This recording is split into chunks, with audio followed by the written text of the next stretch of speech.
Hello guys, welcome back to our channel simplified study official. तो guys, आज की इस वीडियो में हम करने वाले हैं total 8 chapters direct tax law के। यानी कि ये वीडियो जो है ये वन शॉर्ट वीडियो रहने वाली है डायरेक्ट टैक्स लॉ की, जिसमें मैं इंपॉर्टेंट क्वेश्चंस करवाने वाली हूँ इजी नोट्स के साथ। एंड ये नोट्स जो ये नोट्स मैं वीडियो में यूज़ करूँगी, इसके लिए आपको चैनल की मेंबरशिप ज्वाइन करनी पड़ेगी। सो स्टार्ट करते हैं आज की इस वीडियो को।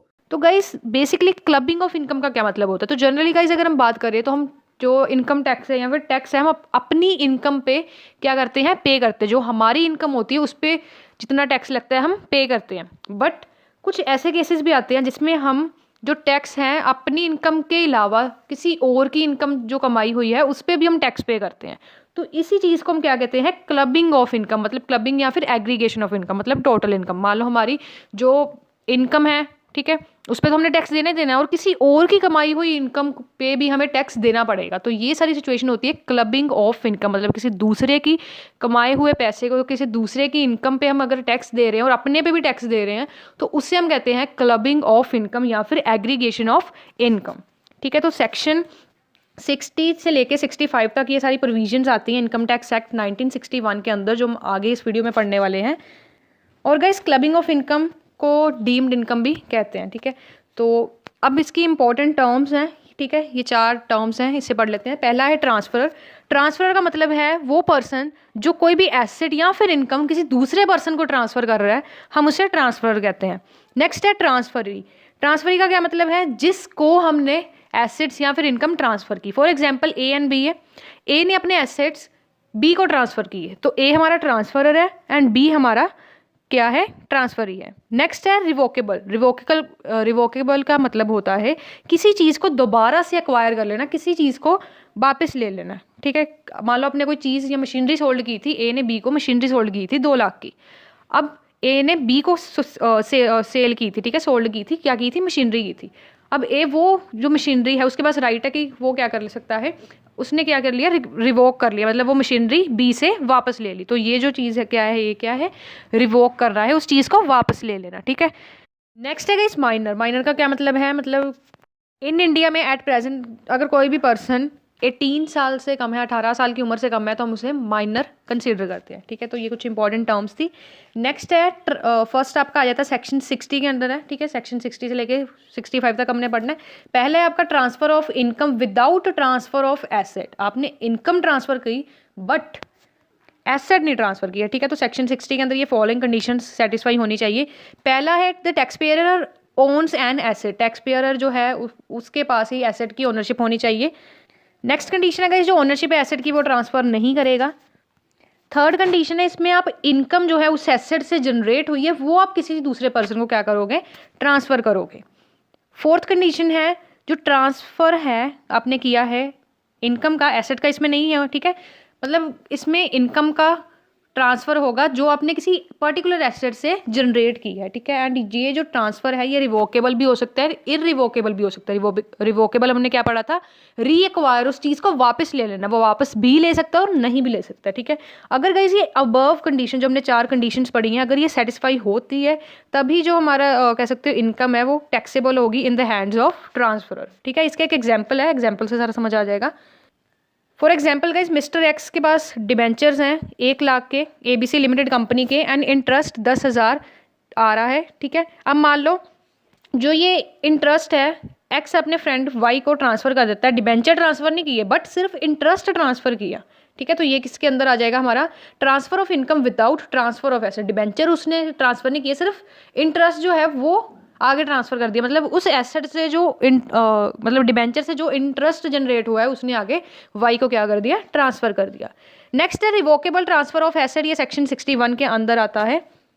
तो गाइस इसमें बेसिकली अगर एक एसेट ट्रांसफर हो रहा है, रिवोकेबल ट्रांसफर हो रहा है during the life time of the transferee, next condition है then income from such asset is transfer in the hand of transfer. अगर मान लो life time of the asset में मतलब जितनी भी लाइफ है एसेट की उसके अंदर हमने उसको रिवोक किया है, रिवोकेबल ट्रांसफर मतलब वापस रीअक्वायर किया है, तो उस केस में क्या होगा, जो इनकम है उस एसेट की वो टैक्सेबल होगी किसके हाथ में, ट्रांसफर के हाथ में। ठीक है, ट्रांसफर में सारा settlement, trust, agreement and arrangement सारे इंक्लूड हो जाएंगे। ठीक है, उसके बाद रिवोकेट मीन्स। रिवोकेट मीन्स का क्या मतलब है, तो गाइस रिवोकेट का बेसिकली मतलब है अगर एक एसएससी या फिर ट्रांसफ़र अपने एसेट जो उसने सेल वगैरह किया है उसको डायरेक्टली या इनडायरेक्टली अपना राइट वापस ले लेता है तो उसे क्या कहते हैं, रिवोकेट कहते हैं।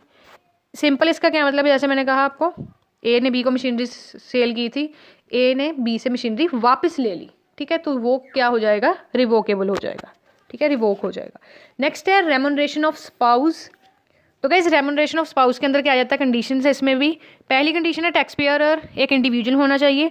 दूसरा है spouse has a substantial interest in concern. अब सब्सिडेंशियल का क्या मतलब है, सब्सिडेंशियल का मतलब है कि एटलीस्ट 20% वोटिंग राइट उस अगर किसी कंपनी के आपने मान लो कोई भी एसेट मतलब शेयर्स वगैरह आप बाय किए हैं तो उसके 20% वोटिंग राइट्स आपके पास होना चाहिए और 20% शेयर प्रॉफिट का आपके पास होना चाहिए, ठीक है। कंसर्न का क्या मतलब है, कोई सोल प्रोप्राइटर है, पार्टनरशिप है, कंपनी है, ठीक है। तो इस फिफ्थ कंडीशन है अगर जो स्पाउस है टैक्स पेयर का वो किसी भी कंपनी में काम कर रहा है without an experience, knowledge and remuneration get कर रहा है, तो ये सारी जो ऊपर में हमने 4 कंडीशंस पढ़ी हैं अगर ये सेटिस्फाई हो रही है, जैसे तो जो सैलरी होगी, कमीशन होगी, जो स्पाउस को रिसीव्ड होगी वो किसके हाथ में टैक्सेबल होगी, टैक्स पेयर के हाथ में टैक्सेबल होगी, ठीक है। इसका एक एग्जाम्पल है, जैसे ये सारा समझ आ जाएगा। एग्जाम्पल है, एक्स का सब्सिडेंशियल इंटरेस्ट है ए लिमिटेड, ठीक है। सब्सिडेंशियल इंटरेस्ट का मैंने मतलब आपको क्या बताया, उसका मतलब है 20% वोटिंग राइट आपके पास होने चाहिए किसी कंपनी के और 20% शेयर इन प्रॉफिट आपके पास होना चाहिए, ठीक है। तो एक्स का सब्सिडेंशियल इंटरेस्ट है ए लिमिटेड में, तो मिसेज एक्स जो हैं वो ए लिमिटेड में काम कर रही हैं, उनके पास कोई टेक्निकल नॉलेज नहीं है, कोई एक्सपीरियंस नहीं है, एंड इस केस में जो भी रेमुनरेशन उन्हें मिलेगी मिसेज एक्स को वो उसका टैक्स कौन पे करेगा, मिस्टर एक्स, ठीक है। नेक्स्ट है guys income from asset transfer to spouse. इसमें भी 4 कंडीशंस आपकी आ जाती है। पहला है टैक्स पेयर इंडिविजुअल होना चाहिए एंड सेकंड है he she transfer an asset, HP के अलावा कोई भी एसेट ट्रांसफर किया होना चाहिए और जो एसेट है वो स्पाउस को ही ट्रांसफर किया होना चाहिए और जो ट्रांसफर किया है वो विदाउट एनी कंसिडरेशन होना चाहिए, ठीक है। अब जो ये सारी जो ऊपर 4 कंडीशंस अगर ये सेटिस्फाई होती हैं तो जो इनकम है उस एसेट की वो कहाँ पे क्लब्ड होंगी, ट्रांसफर पे करेगा, ठीक है, सारा टैक्स। इसका एक एग्जांपल है, एक्स ने ट्रांसफ़र किए 500 डिबेंचर 100 रुपीज़ की ईच थे अपनी वाइफ को, कोई भी कंसिडरेशन वगैरह उसने नहीं ली और जो भी इंटरेस्ट इनकम आ रही है उस डिबेंचर पे वो किसकी इनकम में इंक्लूड होगा, एक्स की इनकम में, ठीक है। नेक्स्ट है income from asset transfer to son's wife, ठीक है। इनकम कोई भी एसेट की आई है वो आपने ट्रांसफ़र किसको किया है, सन की वाइफ को, ठीक है, अपने बेटे की वाइफ को। इसमें भी कंडीशंस आ जाती हैं आपकी 4। पहला है टैक्स पेयर इंडिविजुअल होना चाहिए एंड उसने एसेट ट्रांसफ़र किया होना चाहिए आफ्टर 31 मई 1973। अब जो एसेट ट्रांसफ़र किया है वो सन्स की जो सन है उसकी वाइफ को किया होना चाहिए और जो ट्रांसफ़र है वो विदाउट एडुकेट कंसिडरेशन होना चाहिए। पिछले जैसा सेम ही है, बस इसमें आपका सन की वाइफ को ट्रांसफ़र होगा ऐसे, ठीक है। अब अगर ये सारी कंडीशन सेटिस्फाई होती है तो इनकम आपकी क्लब्ड कहाँ पे होगी, ट्रांसफ़र के हैंड में होगी। इसका भी एक एग्जांपल है, मिस्टर पी हैं, उन्होंने अपने शेयर्स जो 50,000 के थे अपनी डॉटर इन लॉ को ट्रांसफ़र किए हैं विदाउट एनी एडुकेट कंसिडरेशन। अब जो इनकम या फिर डिविडेंड रिसीव्ड होगा इन शेयर्स पे वो किसकी इनकम मानी जाएगी, मिस्टर पी की मानी जाएगी। नेक्स्ट है asset transfer to person from for the benefit of spouse, अपने स्पाउस के बेनिफिट के लिए कोई भी एसेट ट्रांसफ़र किया है किसी पर्सन ने, ठीक है। तो इसके भी आपकी 4 कंडीशन आती हैं। पहला है टैक्स पेयर इंडिविजुअल होना चाहिए और उसने एसेट ट्रांसफ़र किए होने चाहिए किसी पर्सन को और जो एसेट ट्रांसफ़र किए हैं वो उसके कह सकते हो जो एसेट ट्रांसफ़र किया है उसका इमीडिएट या फिर फ्यूचर बेनिफिट होना चाहिए स्पाउस को, ठीक है। 4th कंडीशन है ये जो ट्रांसफ़र है विदाउट कंसिडरेशन होना चाहिए। अगर ये सारी चारों कंडीशन गाइज आपकी सेटिस्फाई हो जाती हैं तो जो एसेट है वो टैक्सेबल किसके हाथ में होगा, ट्रांसफरर के हाथ में होगा। तो किस इसका भी एग्जांपल है, मिस्टर राम ने एक हाउस है अपने फ्रेंड को क्या किया है, ट्रांसफ़र किया है जिसका नाम मिस्टर श्याम है एंड वहाँ से मिस्टर श्याम को रेंटल इनकम आ रही है, ठीक है। और मिस्टर श्याम को वहाँ से रेंटल इनकम आ रही है जो वो आगे राम की वाइफ को देंगे और जो ये रेंटल इनकम आ रही है ये किसकी इनकम में इंक्लूड होगा, मिस्टर राम की इनकम में इंक्लूड होगा।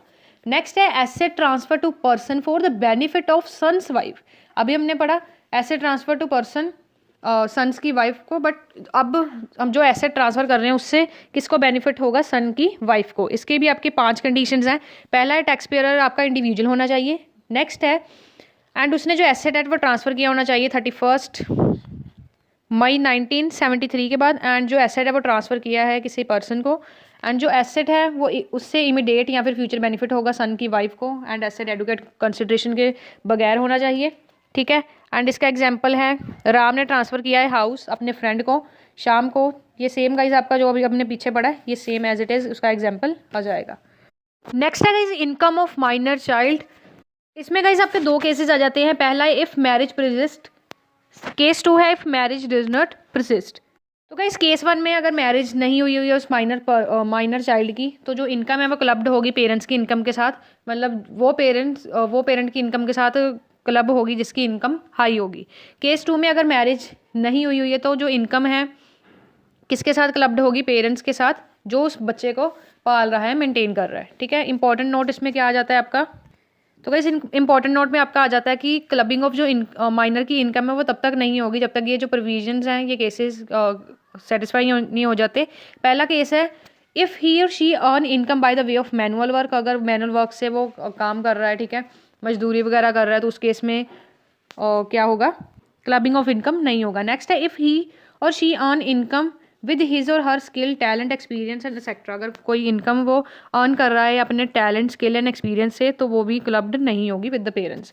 नेक्स्ट है एग्जाम्पशन फॉर पेरेंट्स, अगर इनकम क्लब्ड हुई है या 1500 दोनों में से जो लेस्ट है वो इसमें क्या करेंगे, हम एग्जाम्प्ट करेंगे, ठीक है। हम पढ़ने वाले हैं जिसका नाम है अपील स्ट्रक्चर इन टैक्सेशन, जो इनकम टैक्स एक्ट 1961 के अंदर आता है। तो गाइस सबसे पहले हमें ये पता होना चाहिए कि अपील क्या होता है। तो गाइस अपील एक ऐसा प्रोसेस है जिसमें हम कोई भी हमारे अगेंस्ट या हमारे रिलेटेड कोई ऑफिशियल डिसीजन लिया गया है, हमें लगता है कि वो डिसीजन गलत है, उसे चेंज होना चाहिए, तो इसके लिए हम क्या करते हैं, अपील को फाइल करते हैं ताकि जो डिसीजन है उसको एक बारी जो भी उन्होंने डिसीजन लिया है, ठीक है, असेसिंग ऑफिसर की तरफ से उसे दोबारा से चेक किया जाए एंड अप्रोप्रिएट जो कह सकते हो डिसीजन दिया जाए। गाइस जो अपील है वो इसलिए फाइल की जाती है अगर असेसी सेटिस्फाई नहीं होता है, असेसिंग ऑफिसर ने कोई डिसीजन लिया है, ये ऑफिशियल डिसीजन लिया है, तो वो जो असेसी है वो सोचता है कि ये डिसीजन सही नहीं है, तो इसके लिए जो असेसी होता है वो क्या करता है, अपील को फाइल करता है। उसके बाद जो अपील का राइट है वो एक स्टैट्यूटरी राइट है इनकम टैक्स एक्ट के अंदर। नेक्स्ट है आपका topic parties to an appeal. दो पार्टीज होती हैं अपील के अंदर, पहला होता है आपका एप्लीकेंट, जो एप्लीकेंट वो पर्सन होता है जो फाइल्स जो होते हैं मतलब कंप्लेन करता है, ठीक है, मतलब जो क्या करता है कंप्लेन को फाइल करता है। उसके बाद है रिस्पोंडेंट, रिस्पोंडेंट वो पर्सन होता है जिस पर्सन के अगेंस्ट हमने अपील को फाइल किया है, ठीक है। दो पार्टीज होती हैं एप्लीकेंट एंड रिस्पोंडेंट। उसके बाद है अपील स्टेजेस एंड हिराची। टोटल 4 तरीके की अपील होती हैं, पहला है फर्स्ट अपील, दूसरा है सेकंड अपील, तीसरी है appeal to high Court and fourth one is appeal to Supreme Court. सबसे पहला है फर्स्ट अपील, ये आपका कमिश्नर ऑफ इनकम टैक्स के अंदर फॉर्म 35 में फाइल किया जाता है। उसके बाद है सेकंड अपील, ये आपका form number 36 income tax appellant tribunal के अंदर इसे फाइल किया जाता है। उसके बाद है appeal to high court, appeal to high court आपका under section 260A to 260B के अंदर फाइल की जाती है आपकी अपील। एंड लास्ट है आपका अपील टू सुप्रीम कोर्ट, जो अंडर सेक्शन 261 से लेकर 262 तक इसे फाइल किया जाता है, ठीक है। मतलब सबसे पहले फर्स्ट अपील करेंगे, अगर आप जो असेसी है वो फर्स्ट अपील जो आपने की है उसके डिसीजन से भी सेटिस्फाई नहीं है, उसके बाद आप सेकंड अपील कर सकते हो, उसके बाद हाई कोर्ट को और उसके बाद सुप्रीम कोर्ट को आप क्या कर सकते हो, अपील कर सकते हो, ठीक है। तो गाइस सबसे पहले हम फर्स्ट अपील यानी कि अपील्स टू कमिश्नर के बारे में पढ़ेंगे। तो जो फर्स्ट अपील है वो जो हम अपनी फाइल कर सकते हैं अपील किसको करेंगे, कमिश्नर को करेंगे।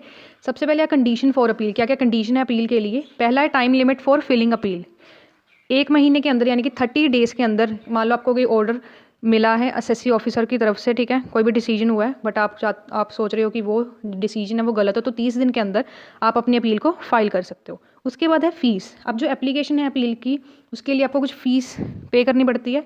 इसमें आपके 2 केसेस होते हैं, पहला है केस 1, दूसरा है केस 2। केस 1 के अंदर टोटल जो इनकम है कंप्यूट की, मान लो असेसिंग ऑफिसर ने आपकी इनकम को कंप्यूट की है, अगर वो इनकम 1 लाख से कम है तो आपकी जो फ़ीस है वो 250 रुपीज़ है, 1 लाख से लेके 2 लाख तक है तो आपकी जो फ़ीस है वो 500 रुपीज़ है, एंड अगर मोर देन 2 लाख है तो आपकी जो फ़ीस है वो 1000 रुपीज़ है। उसके बाद है केस 2। केस 2 में आपका क्या है, अगर आपका जो सब्जेक्ट मैटर है वो इनकम से रिलेट नहीं करता तो आपकी सिंपल फ़ीस कितनी होगी, 250 रुपीज़, ठीक है। नेक्स्ट है guys payment of tax. Appeal मान लो असेसी है वो तब तक अपील नहीं फाइल कर सकता जब तक वो 2 कंडीशन फुलफिल नहीं करता।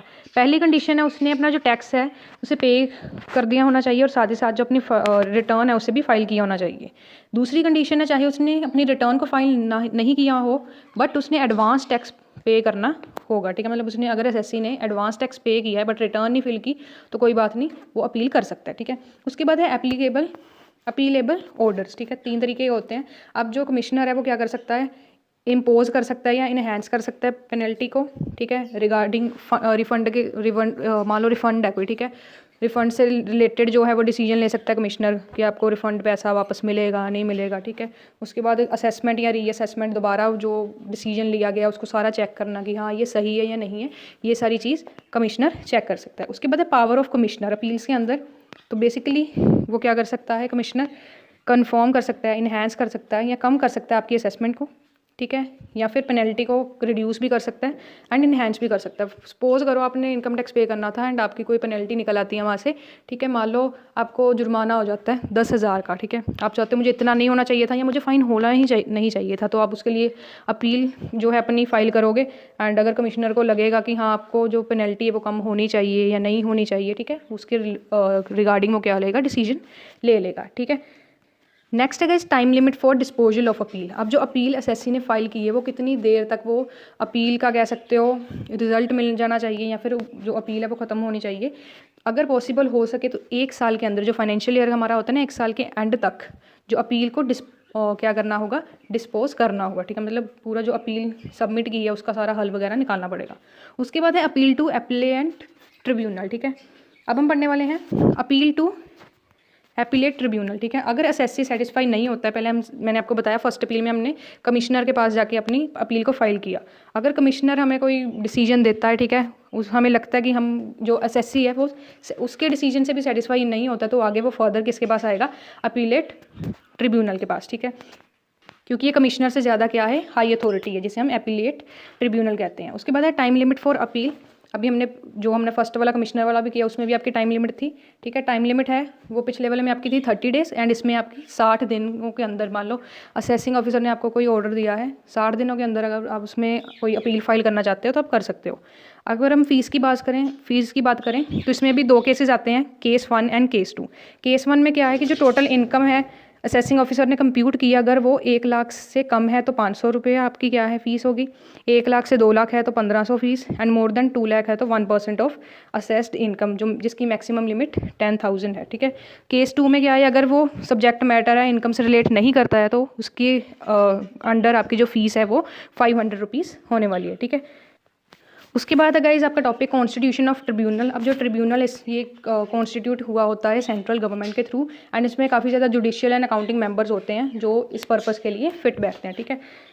उसके बाद है guys time limit for disposable of appeal, ठीक है। जो आपने अपील की है वो सारा आपको उसका रिजल्ट या फिर वो अपील ख़त्म अपना सारा काम करके जो ट्रिब्यूनल है वो आपको क्या करेगा, जो डिसीजन है वो आपको प्रोवाइड करेगा, ठीक है। मतलब जैसे कि कितनी देर के अंदर आपकी जो अपील है वो उसका सारा काम एक बार रीचेकिंग वगैरह सारी हो जानी चाहिए, तो 4 साल के अंदर, 4 साल आपके फाइनेंशियल ईयर गिने जाएंगे, उसके अंदर आपको जो अपील है वो क्या करनी है, डिस्पोजेबल करनी है, ठीक है, डिस्पोज करनी है। उसके बाद है अपील टू हाई कोर्ट। अब अपील टू हाई कोर्ट, सबसे पहले आप कमिश्नर के पास गए, उसने आपको डिसीजन दिया, आपको लगा कि नहीं ये मैं से सेटिस्फाई नहीं हूँ, फिर आप ट्रिब्यूनल के पास गए, उसने भी मान लो आपको कोई डिसीजन दिया, उससे भी आप सेटिस्फाई नहीं हो, तो उसके बाद आप क्या करोगे, हाई कोर्ट तक अपील लेके जाओगे। तो अपील टू हाई कोर्ट में आपका क्या आएगा, कौन फाइल कर सकता है अपील को, असेसिंग या डिपार्टमेंट। टाइम लिमिट क्या है अपील को फाइल करने की, विद इन 120 डेज जब आपको ऑर्डर मिला है। उसके बाद है ground of appeal. Ground of appeal का क्या मतलब होगा, अगर हाई कोर्ट चाहता है कि उसे कोई और इन्फॉर्मेशन या फिर मान लो जो भी अपील उसने फाइल किया उसके रिलेटेड कोई भी उसे डाटा या कुछ भी डॉक्यूमेंट वगैरह चाहिए तो उसे कंसीडर कर सकता है, फुल डिटेल्स को एनालाइज कर सकता है, ठीक है, हाई कोर्ट। उसके बाद है फीस जो है वो अकॉर्डिंग टू लॉ होगी, कोर्ट की फ़ीस के अकॉर्डिंग, ठीक है। उसके बाद अगर इस प्रोसीजर ऑफ हियरिंग, अब जो अपील है वो आपको जैसे सामने आपके 2 जज बैठे होने चाहिए, मेजोरिटी में जो डिसीजन है वो अपील का लेना है, ठीक है। उसके बाद है कम्युनिकेशन ऑफ ऑर्डर। अब जो भी ऑर्डर दोबारा से पास किया जाएगा हाई कोर्ट के बाद अपील करने के बाद या पहले किया गया, उसकी जो कॉपी है वो दोनों पार्टीज़ को, एप्लीकेंट एंड रिस्पोंडेंट को मिलनी चाहिए। उसके बाद time limit to dispose of case, इसमें कोई लिमिट नहीं है, ठीक है। उसके बाद लास्ट है हमारा अपील टू सुप्रीम कोर्ट। कौन फाइल कर सकता है अपील, असेसिंग या डिपार्टमेंट, ठीक है। एंड टाइम लिमिट क्या है अपील को फाइल करने की, with in 90 days from the receipt of order. उसके बाद अगर इस फीस है वो अकॉर्डिंग टू कह सकते हो कोर्ट पे डिपेंड करता है वो कितनी फ़ीस लेंगे, ठीक है, अपने अकॉर्डिंग। उसके बाद है procedure of hearing. Procedure of hearing अभी हमने हाई कोर्ट का पढ़ा, बिल्कुल सेम वैसे ही है। सामने आपके 2 जज बैठे होने चाहिए एंड मेजोरिटी में डिसीजन होना चाहिए। उसके बाद है कम्युनिकेशन ऑफ ऑर्डर, जो भी ऑर्डर दोबारा से या कोई भी डिसीजन लिया गया है सुप्रीम कोर्ट की तरफ से, वो दोनों पार्टीज़ को कम्युनिकेट करना है। एंड उसके बाद है time limit for dispose of appeal, ठीक है। डिस्पोज करने के लिए यहाँ पे कोई टाइम लिमिट नहीं है, ठीक है।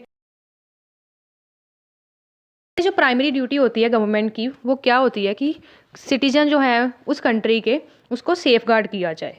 एंड जो सिटीजन्स होते हैं उनकी ड्यूटी क्या होती है कि वो टैक्सेस पे करें गवर्नमेंट को, क्योंकि गवर्नमेंट ने आगे क्या करना होता है, जो ये मनी है जो टैक्सेस के रूप में गवर्नमेंट लोगों से ले रहा है, मतलब ले रहे हैं गवर्नमेंट, तो वो मनी जो गवर्नमेंट है वो किस लिए यूज़ करते हैं, नेशन एंड इंफ्रास्ट्रक्चर को बिल्ड करने के लिए। तो जब हम टैक्स पे करते हैं तो कुछ ऐसी प्रोविजंस बनाई गई हैं गवर्नमेंट के द्वारा जिससे हमारी जो लाइबिलिटी है, टैक्स लाइबिलिटी है, वो क्या हो, रिड्यूस हो। तो ये जो प्रोविजंस है जिससे हमारी टैक्स लाइबिलिटी कम होती है उसे हम कहते हैं रिबेट एंड रिलीफ्स, जिसको आज की वीडियो में हम पढ़ने वाले हैं, ठीक है। जो रिबेट है वो आपके 2 सेक्शंस के अंदर आती है। पहला है आपका अंडर सेक्शन 87A एंड दूसरा आपका आता है अंडर सेक्शन 86। एंड जो रिलीफ्स है अंडर टैक्स वो आपका आता है अंडर सेक्शन 89 सब सेक्शन 1 के अंदर, ठीक है। तो सबसे पहले हम रिबेट ऑफ टैक्स के बारे में पढ़ेंगे। तो सबसे पहला, जैसे मैंने आपको कहा, अंडर सेक्शन 87A को पढ़ेंगे। तो रिबेट अंडर सेक्शन 87A को क्लेम करने के लिए 2 कंडीशंस हैं, वो फुलफिल होनी चाहिए। अगर वो फुलफिल होती हैं तो आपको जो रिबेट है अंडर सेक्शन 80A वो मिलती है। तो ये कंडीशंस क्या हैं, पढ़ते हैं। पहला है you are a resident individual, आप रेजिडेंट होने चाहिए, ठीक है। इंडिया की अगर बात कर रहे हैं तो इंडिया के रेजिडेंट होने चाहिए। दूसरा है जो आपकी टोटल इनकम है वो इक्वल टू या फिर लेस देन होनी चाहिए 5 लाख के, ठीक है। अमाउंट ऑफ रिबेट किस तरीके से निकलेगी, 100% ऑफ टैक्स या फिर 2500, दोनों में से जो कम आएगा वो आपकी अमाउंट ऑफ रिबेट होने वाली है। नेक्स्ट है पॉइंट्स टू रिमेंबर, कौन कौन सी चीज़ें आपको ध्यान में रखनी है। पहला है जो रिबेट है वो एप्लीकेबल होगी सेस को ऐड करने के प्योर, ठीक है। नेक्स्ट है ओनली से जो इंडिविजुअल वही इससे एलिजिबल होंगे जो क्या होंगे, उस कंट्री के रेजिडेंट होंगे, ठीक है। नेक्स्ट है rebate benefit is available for senior citizen but not applicable in case of super senior citizen.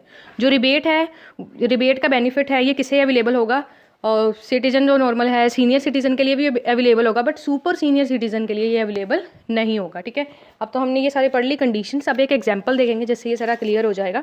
तो ये कुछ एग्जांपल है जिसमें मान लो फर्स्ट एग्जांपल हम देख लेते हैं। टोटल इनकम आपको दी गई है 2,65,000। टोटल पेएबल बिफोर रिलीफ हम निकालने वाले हैं, किस तरीके से निकालना है। सबसे पहले हमें पता है 2.5 लाख तक कोई भी टैक्स नहीं लगता है, तो 2.5 लाख के जो आपका टैक्स है वो नीला आ जाएगा। उसके बाद बचा आपका 15,000, ठीक है। 15,000 पे 5% आप टैक्स लगाओगे तो 750 रुपीज़ आपका टैक्स आ जाएगा, ठीक है। अब हमने रिबेट में क्या पढ़ा था, 2 चीज़ें पढ़ी थी, 100% ऑफ टैक्स 750 या फिर 2500, दोनों में से जो कम होगा वो आपकी रिबेट होगी। तो 750 और 2500 में दोनों में क्या कम है, 750। तो 750 आपकी क्या हो जाएगी, रिबेट अंडर सेक्शन 87A, ठीक है। नेक्स्ट है हमारी rebate under section 86 on share from AOP यानी कि एसोसिएशन ऑफ पर्सनस, ठीक है। तो ये टॉपिक को स्टार्ट करने से पहले गाइज आपको डिस्क्रिप्शन में मैंने एक लिंक प्रोवाइड किया है हमारे इंस्टाग्राम पेज का, वहाँ पे आपको इसके नोट्स मिल जाएंगे। साथ ही साथ एग्जाम के टाइम में इंपॉर्टेंट क्वेश्चंस जो है प्रीवियस ईयर में आते हैं वो भी हम उसकी पोस्ट डालेंगे, तो आप इंस्टाग्राम पेज को फॉलो ज़रूर कर लीजिएगा। डिस्क्रिप्शन में मैंने लिंक डाल दिया है। तो पढ़ते हैं हमारा टॉपिक रिबेट अंडर सेक्शन 86। तो ये जो रिलीफ है ये उस इंडिविजुअल को दिया जाता है जो AOP का मेंबर हो, यानी कि एसोसिएशन ऑफ पर्सन का क्या हो, मेंबर हो।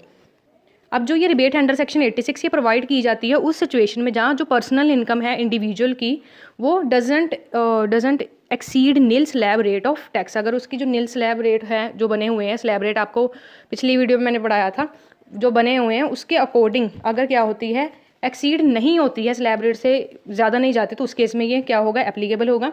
अब जो शेयर ऑफ इनकम है जो मेंबर को रिसीव हुई है AOP से वो भी इसमें इंक्लूड होगी, और पर्सनल इनकम जो इंडिविजुअल की है वो भी इसमें इंक्लूड की जाएगी, ठीक है।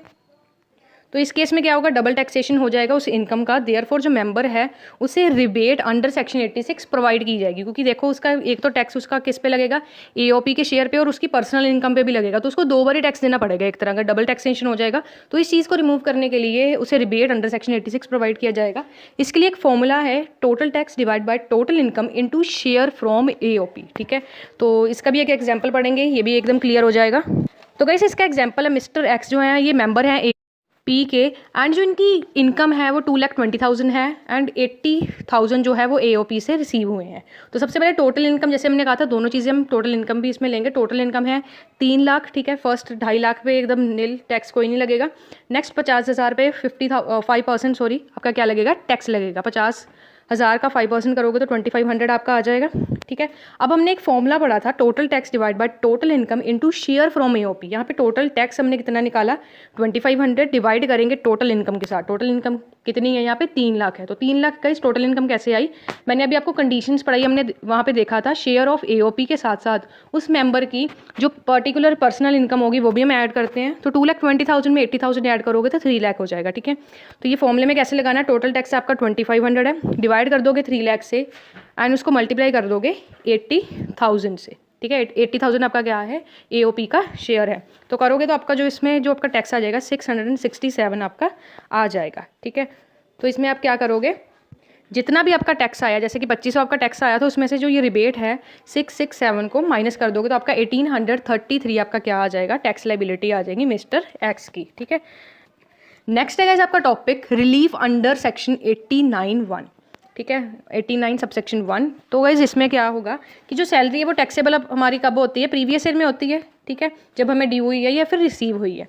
बट कुछ ऐसे केसेस है जिसमें आपको रिलीफ मिलेगा अंडर सेक्शन 89 सबसेक्शन 1 के अंदर। तो सबसे पहले पढ़ लेते हैं, जो आपकी सैलरी है वो आपको एडवांस या एरियर्स में रिसीव होगी, जहाँ पे आपकी पेमेंट का नेचर कम्यूटेड पेंशन होगा, वहाँ पे ये रिलीफ क्या होगी, अप्लाई होगी। तो कंप्यूटेशन ऑफ रिलीफ के अंदर आपको क्या करना है, सैलरी को ऐड करना है प्रीवियस ईयर एंड टैक्स को कंप्यूट करना है। उसके बाद जो टैक्स को कैलकुलेट करना है प्रीवियस ईयर की इनकम के साथ without considering salary, arrears and advance. उसके बाद डिफरेंस 1 और 2 का निकालना है, ठीक है। तो ये एकदम कंफ्यूजिंग हो रहा है, मैं इसका आपको एक एग्जांपल बताती हूँ, जिससे आपको ये अगर एग्जांपल सारा आ जाएगा ना आपको, तो अब इसका जो स्टेप्स है ये आराम से लिख सकते हो, ठीक है।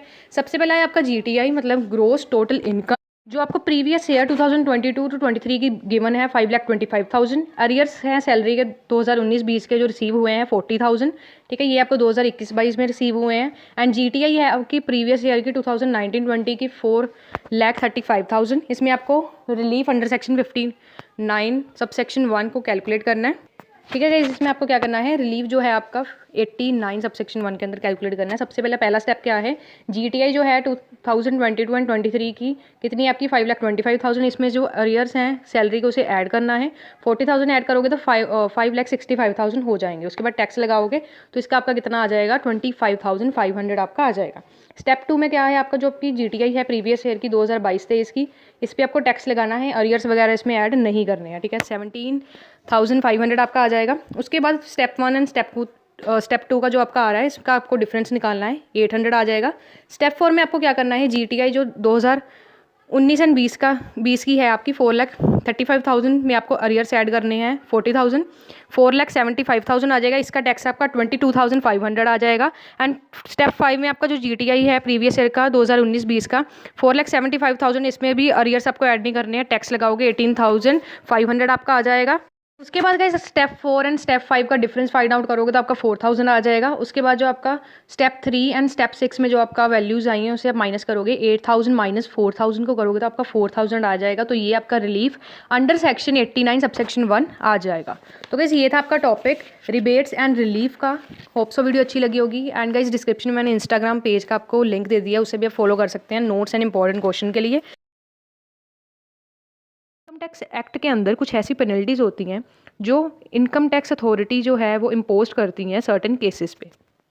एंड जो पावर होती है पेनल्टी को इम्पोज करने की वो किसे दी जाती है, असेसिंग ऑफिसर एंड कमिश्नर को। तो सबसे पहले देखेंगे पेनल्टी क्या होता है, ठीक है। पेनल्टी क्या होता है, पेनल्टी का मतलब होता है monetary punishment for violation of law. आपने कोई भी लॉ तोड़ा है, ठीक है, उसका उल्लंघन किया है कह सकते हैं हम, इनकम टैक्स के अंदर आपने कोई भी लॉ तोड़ा है तो उसके रिलेटेड आपको कुछ फ़ाइन देना पड़ेगा, कोई आपको पेनल्टी देनी पड़ेगी, ठीक है, मॉनेटरी टर्म्स में, ठीक है। आपको कोई मनी टर्म्स में मान लो आपने कोई ऑफेंस तोड़ा तो आपको 1,000 रुपया 10,000 रुपया ये आपको पे करना पड़ेगा, ठीक है। तो ये होता है आपकी पेनल्टी।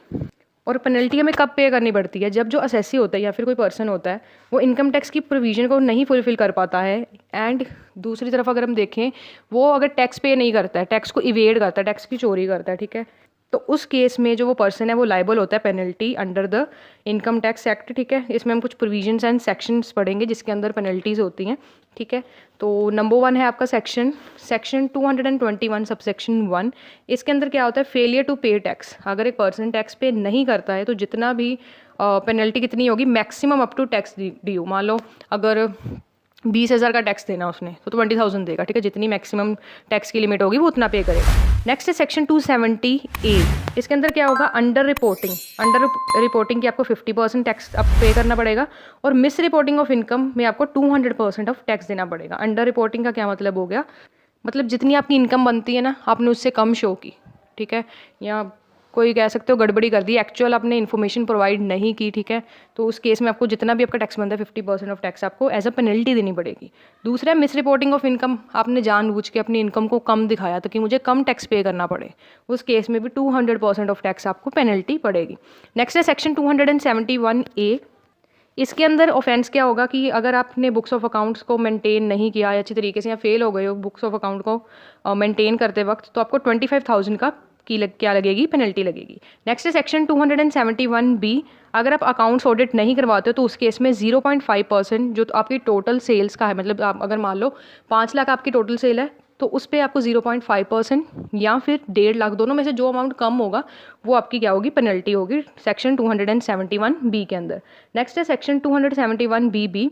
इसके अंदर क्या है, for failure to subscribe for eligible issue for capital, ठीक है। अगर आप फेल करते हो सब्सक्राइब के लिए, जो आपने ये कैपिटल क्या की है, इशू की है, उस केस में 20% जितना भी अमाउंट होगा, जितने भी कह सकते हो आपने इशू कैपिटल आपकी जो सब्सक्राइब नहीं हो पाई है, उसका 20% ऑफ अमाउंट आपकी पेनल्टी होगी। नेक्स्ट है सेक्शन 271C। इसके अंदर अगर आप फेल करते हो, failure to deduct at a source, तो 100% ऑफ जो अमाउंट है टैक्स का वो क्या होगा, पेनल्टी होगी। नेक्स्ट है सेक्शन 271CA। अगर आप फेल करते हो टैक्स एट सोर्स को कलेक्ट करने में तो आपको 100% टैक्स का क्या होगा, पेनल्टी पे करनी पड़ेगी। नेक्स्ट है सेक्शन 271D। अगर आप डिपॉजिट्स या फिर लोन 20,000 से ज़्यादा कैश में क्या करते हो, डिपॉजिट करते हो, या डिपॉजिट को एक्सेप्ट करते हो 20,000 से ज़्यादा, तो उस केस में 100% ऑफ अमाउंट जितनी आपने डिपॉजिट या लोन की है वो आपकी पेनल्टी होगी। नेक्स्ट है सेक्शन 271FAA। तो उस केस में आपका क्या आएगा, अगर आप फाइनेंशियल ट्रांजैक्शन में कोई भी इनएक्यूरेट स्टेटमेंट प्रोवाइड करते हो तो उस केस में आपको पेनल्टी 50,000 देनी पड़ेगी। नेक्स्ट है सेक्शन 271FAB। इस केस में गाइज अगर आप फेल होते हो स्टेटमेंट को फर्निश करते समय बाय एन एलिजिबल फंड, तो इस केस में आपको पेनल्टी 5 लाख तक होगी, ठीक है। नेक्स्ट है सेक्शन 271FB। इसके अंदर क्या होगा कि अगर आप रिटर्न फर्निश नहीं कर पाए हो फ्रिंज बेनिफिट्स की, तो इस केस में आपको पेनल्टी 100 पर डे की पड़ेगी। नेक्स्ट है सेक्शन 271G। इसके अंदर अगर आप इंटरनेशनल ट्रांजैक्शन की जो इन्फॉर्मेशन है उसके रिलेटेड डिस्क्लोज नहीं करते हो तो उस केस में 2% ऑफ उस वैल्यू की, उस ट्रांजैक्शन के अमाउंट की पेनल्टी होगी। नेक्स्ट है सेक्शन 271H। इसके अंदर अगर TDS एंड TCS की स्टेटमेंट अगर फर्निश करने में फेल होते हैं तो 10,000 से लेके 1 लाख तक पेनल्टी हो सकती है। नेक्स्ट है 272 सेक्शन 272A सबसेक्शन 1। इसके अंदर अगर कोई भी जो स्टेटमेंट है अगर उसको साइन करने में हम फेल करते हैं, ठीक है, उस केस में 10,000 जो है ईच डिफ़ॉल्ट का हमें क्या होगा, पेनल्टी पड़ेगी। नेक्स्ट है सेक्शन 272A सबसेक्शन 2। इस केस में अगर कोई भी जो नोटिसेज हैं जो सेक्शन एंड सब सेक्शंस के अंदर सारे कंप्लाई अगर हम नहीं कर पाते तो उस केस में 100 पर डे की डिफ़ॉल्ट हमें पड़ेगा, पेनल्टी पड़ेगी। नेक्स्ट सेक्शन है आपका सेक्शन 270। तो गाइस सेक्शन 270B में आपका क्या होगा कि अगर आप जो प्रोविजंस है पैन की अगर उसमें फेल करते हो तो उस केस में आपको पेनल्टी कितनी हो सकती है, आपको उस केस में सेक्शन 272B के अंदर आपको जो पेनल्टी है वो 10,000 तक यानी कि 10,000 तक हो सकती है। लास्ट है आपका सेक्शन 272BB। तो गाइस इस केस में आपका ऑफेंस क्या होगा, सेक्शन 272BB में अगर आप फेल करते हो, अगर आप TDS अकाउंट नंबर के लिए अप्लाई नहीं करते हो, उसमें फेल होते तो उस केस में जो आपको पेनल्टी है जो सेम हमारी 272B के अंदर है 10,000 की, वो आपको यहाँ पे पेनल्टी पड़ने वाली है, ठीक है। गाइस जो टोटल इनकम पे जो टैक्स है वो 4 तरीके से यानी कि 4 वेज से कैलकुलेट किया जाता है। नंबर 1 है deduction of tax at source, number 2 है एडवांस टैक्स, नंबर 3 है सेल्फ असेसमेंट टैक्स, नंबर 4 है डायरेक्ट पेमेंट ऑफ टैक्स। तो सबसे पहले हम पढ़ेंगे deduction of tax at source. तो गाइस डायरेक्ट टैक्स के अंदर टैक्स को डिडक्ट करने के लिए काफ़ी सारे सोर्सेज बताए गए हैं, जैसे कि salaries, interest on securities, interest other than interest on securities, dividend, winning from lotteries and crossword puzzles, जो हम आगे वीडियो में पढ़ेंगे। तो सबसे पहले प्रोविजंस देखेंगे इस एक्ट के। पहला है सैलरीज, सेक्शन 192 के अंदर। अंडर सेक्शन 192 सबसेक्शन 1 के अंदर कोई पर्सन जो सैलरी हेड के अंडर चार्जेबल किसी इनकम की पेमेंट के लिए रिस्पॉन्सिबल हो, तो वो पर्सन पेमेंट के टाइम पेबल अमाउंट पे इनकम टैक्स के एवरेज रेट पे इनकम टैक्स डिडक्ट करेगा। ये एवरेज रेट उस फाइनेंशियल ईयर पे बेसिस होगा जिस ईयर पे पेमेंट की जा रही हो। इसका मतलब डिडक्शन वहाँ पे मेड की जाती है जहाँ किसी अमाउंट की पेमेंट की जा रही हो, और ये उसी रेट पे कैलकुलेट किया जाना चाहिए जो उस ईयर में प्रिस्क्राइब्ड हो।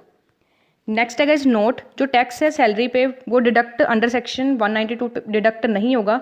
अब जो एम्प्लॉय है उसकी जो कह सकते हो सैलरी है, मतलब इनकम है, वो 2,50,000 सिंपल जो पर्सन है, 3 लाख सीनियर पर्सन के लिए and 5 lakh super senior citizen के लिए अगर इससे एक्सीड नहीं होती है तो इस केस में कोई भी TDS यानी यहाँ पे नहीं लगेगा। नेक्स्ट है कुछ इंपॉर्टेंट प्रोविजंस हैं सैलरीड एम्प्लॉय के अंदर। पहला है employment under more than one employer during relevant previous year. अब जो कि SSC है वो अपनी सारी डिटेल्स जो हैं सैलरीज की जो वो प्रीवियस एम्प्लॉयर से रिसीव कर रहा है वो अपने प्रेजेंट एम्प्लॉयर को वो सारी इन्फॉर्मेशन देगा for the deduction of tax at source. Next है रिलीफ अंडर सेक्शन 89 सबसेक्शन 1। अगर गाइस किसी भी केस में जो अरियर्स हैं वो पेड किए जा रहे हैं टू द एम्प्लॉय जो वर्क कर रहा है government organisation, company, cooperative society, local authority या यूनिवर्सिटी में, तो उस केस में वो इंटाइटल होगा for relief under section 89 subsection 1। Next है income from any other head, जो सैलरीड एम्प्लॉयड है वो सारी अपनी डिटेल्स फर्निश करेगा अबाउट उसकी जो अनदर इनकम्स है अपने एम्प्लॉयर को, ताकि एम्प्लॉयर जो है वो डिडक्ट टैक्स एट सोर्स कर पाए उस इनकम की जो अदर इनकम है।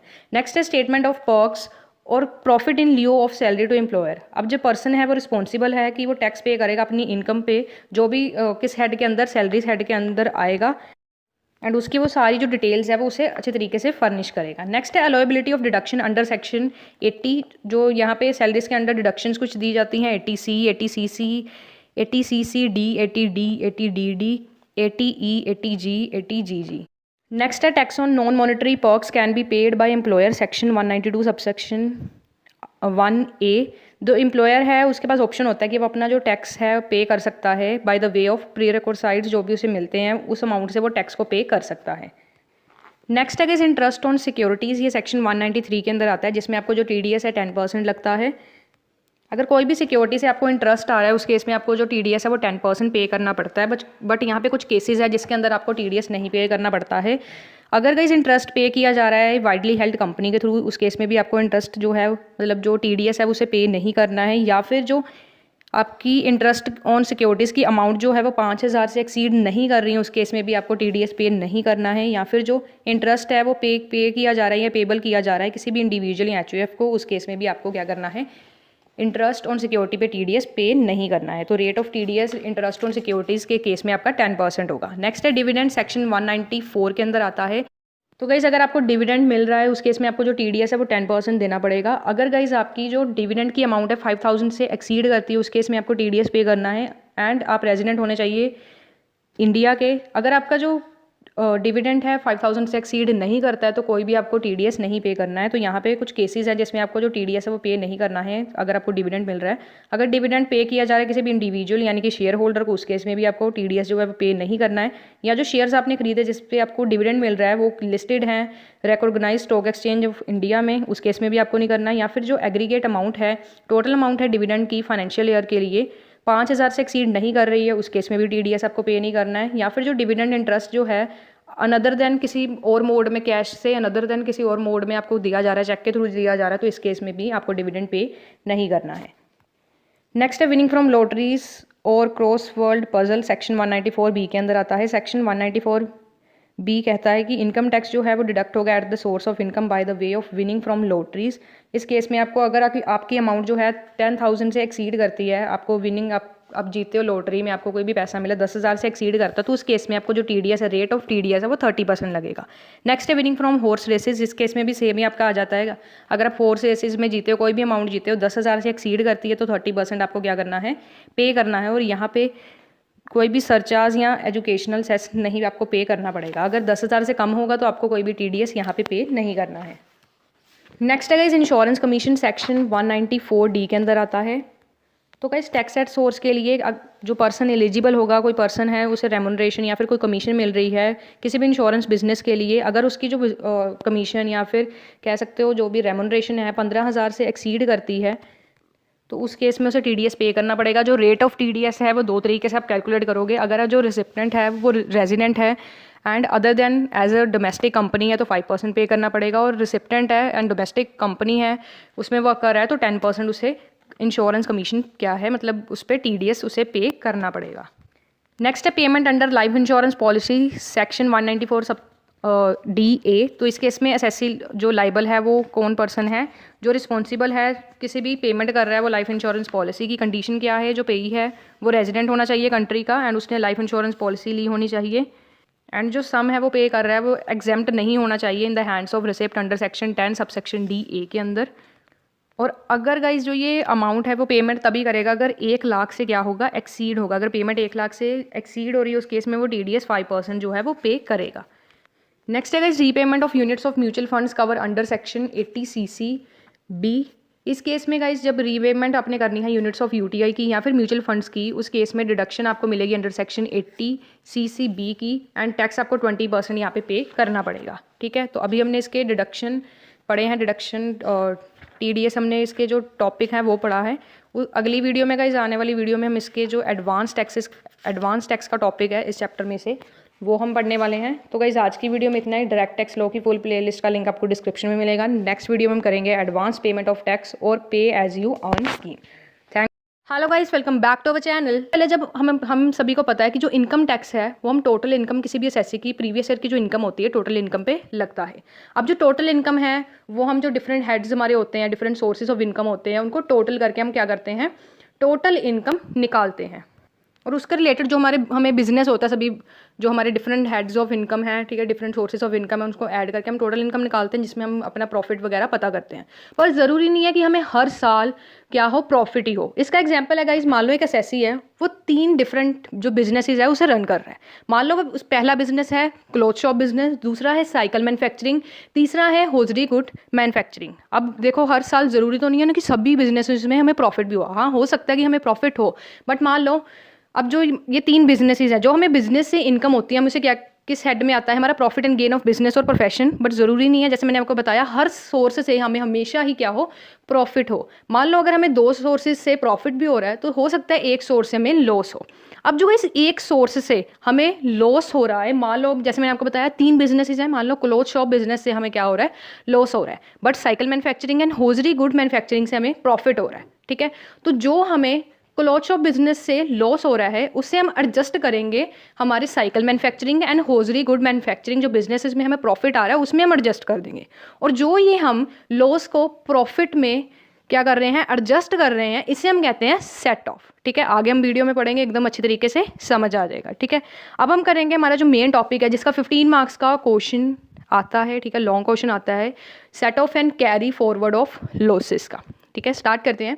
तो इस सेक्शन 70 से लेके 79 तक इनकम टैक्स एक्ट के ये सारे प्रोविजंस के साथ डील करते हैं, set of and carry forward and set of losses के, ये हम आगे पढ़ने वाले हैं। और जो ये प्रोविजंस हैं ये 2 हेडिंग में यानी कि 2 पार्ट्स में डिवाइड करते हैं। पहला है सेट ऑफ लॉसेस, दूसरा है carry forward and set of losses. ठीक है, एज इट इज़ इसका 15 मार्क्स का क्वेश्चन आता है। पहले हम पढ़ेंगे सेट ऑफ लॉसेस।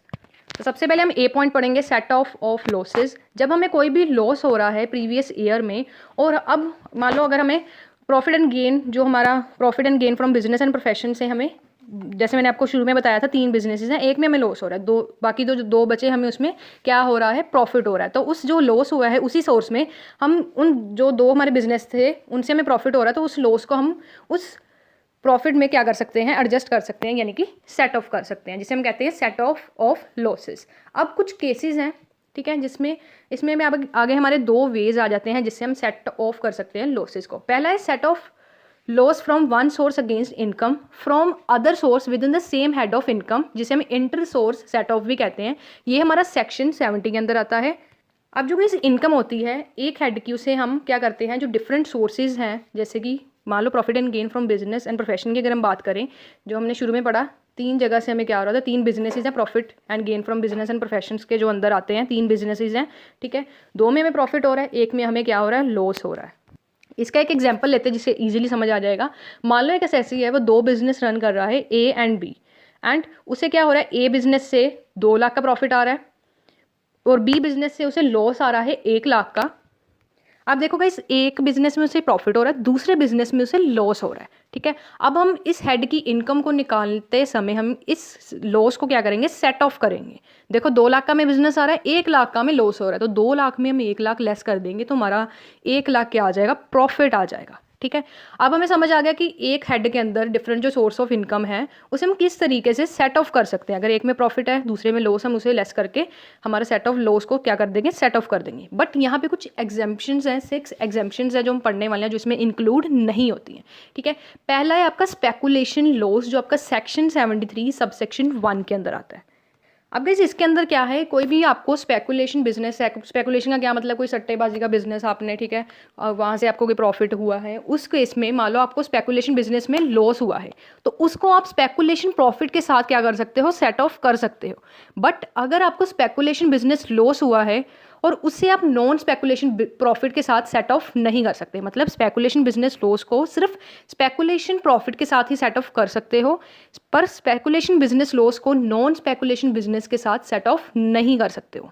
बट अगर हम बात करें नॉन स्पेकुलेशन लॉस को आप स्पेकुलेशन बिजनेस प्रॉफिट के साथ सेट ऑफ कर सकते हो, ठीक है।